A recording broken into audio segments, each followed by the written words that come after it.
Hey folks, welcome to the McCoy Show, coming at you via video today. I just want to do a little post-election analysis because there's a lot of talk going on right now.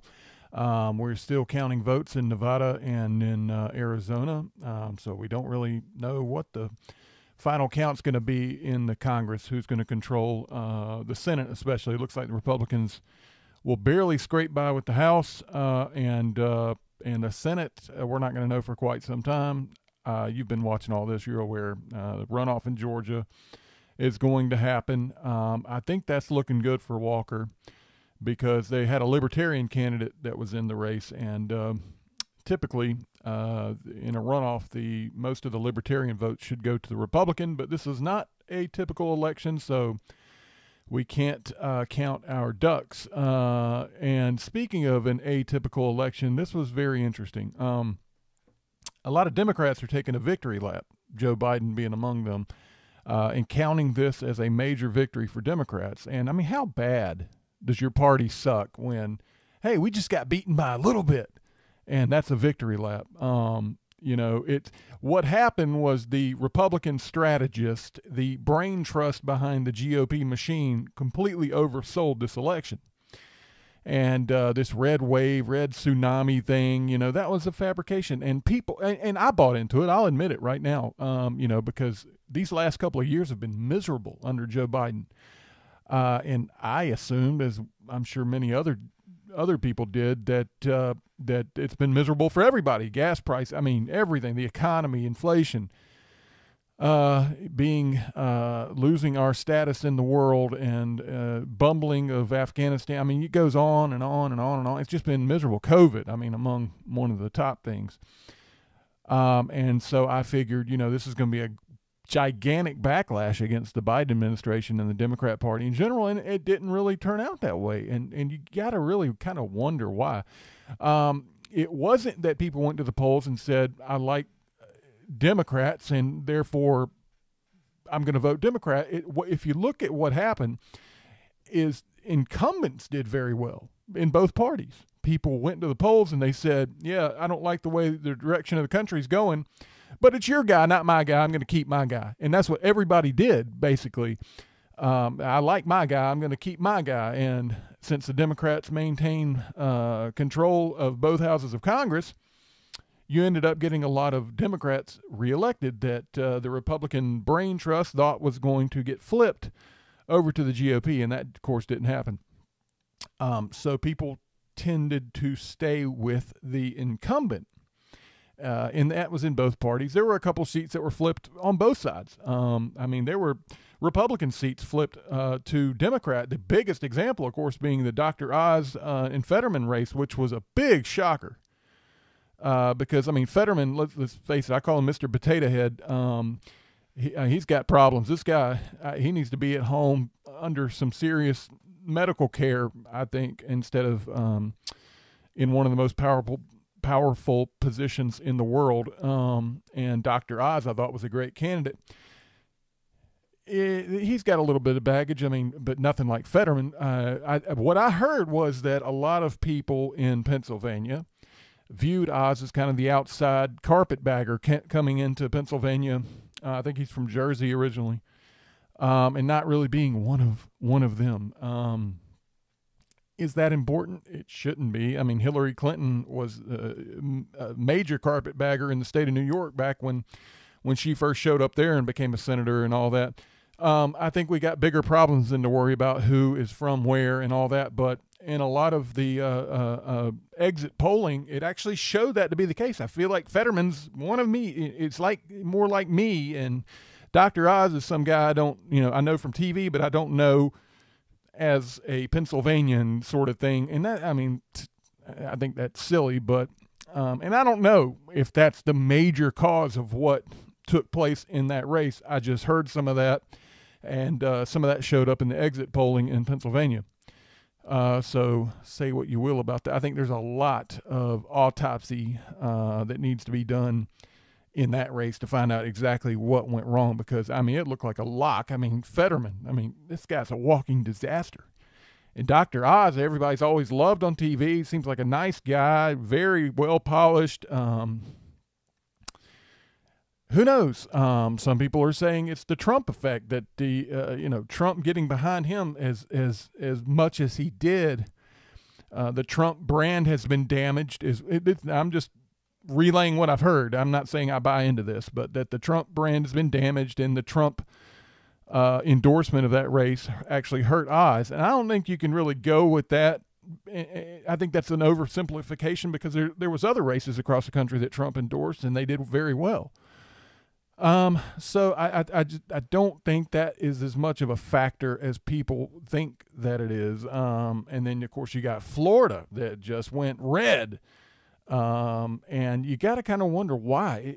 Florida's usually kind of a bellwether, along with, it's was a swing state along with Ohio, North Carolina, the typical Arizona, Nevada, the swing states. And now it seems to be bright, deep red, which is a good thing. And so you got to kind of wonder why. And I think, I've given this some thought. I think the Republicans were good at tying Joe Biden to our problems. And in a lot of cases tying the Democrat Party and their very bad ideas and failed policies to a lot of our country's problems and economic woes and everything. And where they failed was saying what they would do different, and how they would fix it. I don't think that connection was ever really made. And what it really is, and I'm being honest here, we've all heard of Trump derangement syndrome. I think some of us on the right have Biden derangement syndrome. Now, the difference is Trump derangement syndrome was completely irrational. I mean, this guy did some of the most wonderful things for our country that any president has ever done. I mean, he was an excellent president. It was a personality thing. They didn't like Trump. It wasn't policy oriented. And when you talk about Biden, it's policy oriented. I don't care anything about Biden as a person. I think he's a horrible president. His policies are terrible. I mean, he can barely string two sentences together. And he's just a disaster all the way around. So I don't think derangement syndrome is the correct way to put that characterization. I was just kind of comparing the old Trump derangement syndrome thing to whatever you want to call it, where everybody is good at pointing the finger at Biden, but not so good at saying, here's what we're going to do different. And if you look at Florida, DeSantis was really good at saying, we've got some serious problems and here are the serious solutions, and I'm going to be the guy that's going to do that. And people kind of, they connected with that. And that's why I think he did so well there. And some of the other Republicans as well. They all kind of got on that train and really did, had a great election day. And it's a shame that didn't materialize across the country in that red tsunami we were all hoping for. But overall, I think people made it clear that, we're not, this is in no way a mandate, a Democrat mandate. And Biden, of course, has taken it that way. He's thought he had a mandate since day one he got elected, when the Senate was, even. And Kamala Harris had to be the tiebreaker.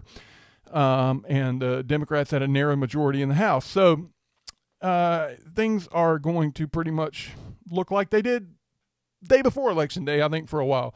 Biden was even asked, what will you do different going forward? And he said, nothing. The word he used was nothing. That was his one-word answer, nothing. Anything you're going to do different? Nothing. So I think we can kind of expect more of the same, doubling down on bad, failed policies. And it's a shame that people didn't decide to try to do something different. You can blame the GOP. I don't think they connected with voters as well as they should have. I think a lot of high-paid strategists should be fired and never spoken to again on the GOP. And I don't even know who these people are. I just know that, just like the Democrat Party, there are very highly paid strategists in both parties that kind of are the string pullers in every election. And I think the GOP people got it wrong and did not formulate the right. I think they thought that that Biden was so bad that that they would just cruise to victory on how bad he was. And we have always said it about, that's what the left does, is they just say Trump, Trump, Trump, Trump, Trump, and they think that they're going to win everything because in their minds, Trump is so evil and so bad that there's no way anybody could ever vote for a Republican ever again for the rest of their life. And that's what goes on in their heads, and it doesn't work that way. We look at that and we think that's ridiculous. And I think not nearly to the same degree, but I think there's some of that going on the right. Biden's terrible. We don't know how anybody could ever support anything he ever does. He's the worst president, I don't know, ever. I mean, maybe. There's a lot of battle for that spot, but he's bad. And we don't see how anyone could ever support his policies, and yet where's the red tsunami?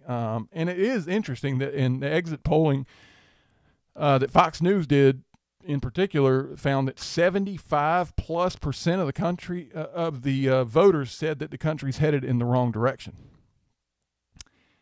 So what do you make of that? You're headed in the wrong direction, but I'm going to put the same guy that was there yesterday in today. I mean, yeah, I'm having a hard time with that one. But I can put plenty of blame on the GOP for not connecting with the voters the way they should. I think the messaging was scattered. Trump, I don't know. Was Trump a factor in some races? Probably, and not so much in others. Back to Trump derangement syndrome. I mean, it's as real as ever. I mean, it's still Trump on the left. They cannot get over this guy. He just drives them crazy. And speaking of Trump, we're getting that big announcement. I've got a big announcement about 2024 if I'm going to run for president next week. I mean, what's that big announcement going to be, that he's not going to run? I mean, come on.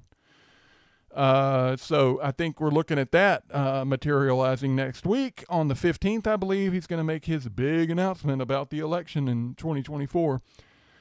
So a lot of people are now, talking DeSantis and Trump, and they're trying to put this thing together where you got this big showdown. I can't speak for Trump. Trump's ego kind of runs the show in a lot of ways. DeSantis is too smart for that. I mean, this guy, he's on top of the world in Florida right now. I think he likes his position as governor. He's got a good handle on that job. He's extremely popular. He's done some wonderful things. And you talk about a mandate. He's got a mandate in Florida. And I think he wants to be kind of a model for other states. I think he likes where he's at and what he's doing. And he is too smart to get involved in a confrontation with another big GOP figure that benefits him nothing. I mean, what benefit is there to him getting in a big fight with Trump? I think Trump would take that fight in a heartbeat because Trump's ego leads the way. I mean, we've always known about Trump's ego. Trump is Trump. What are you going to do? He was a great president. He did great things. You can't ever take that away from him. But a lot of people just they just can't deal with the Trump part of Trump. So I don't think we're going to see DeSantis in the primary in 2024. I just don't think. I think he's going to stay where he's at. Will he eventually run for president? I think absolutely. I mean, this guy, he's got what it takes to be a future president, in my opinion. I think he's going to wait for the Trump tide to recede, for Trump to kind of, go out to pasture at some point, and then he's going to make his appearance felt. And I truly believe that. 2028, maybe 32, who knows when that'll be, but he's young. He's got a lot of political future ahead of him.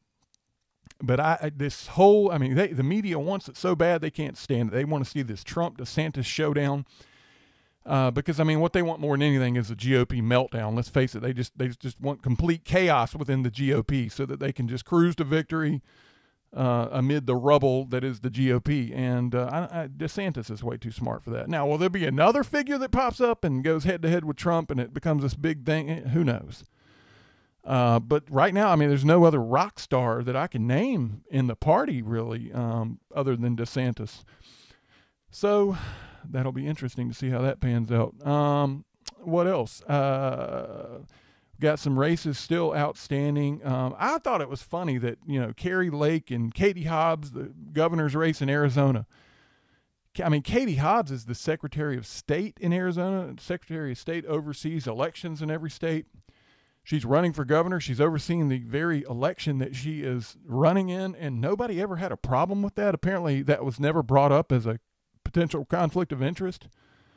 And so those votes are all outstanding. Nobody knows what's going on in Arizona right now, and they're saying it could be somewhere in December before we know. Why can't they get it together? Florida had it all counted within 30 minutes And they have more people than Arizona and Nevada probably put together. And yet these states they cannot get it together. And that's infuriating, that we don't know.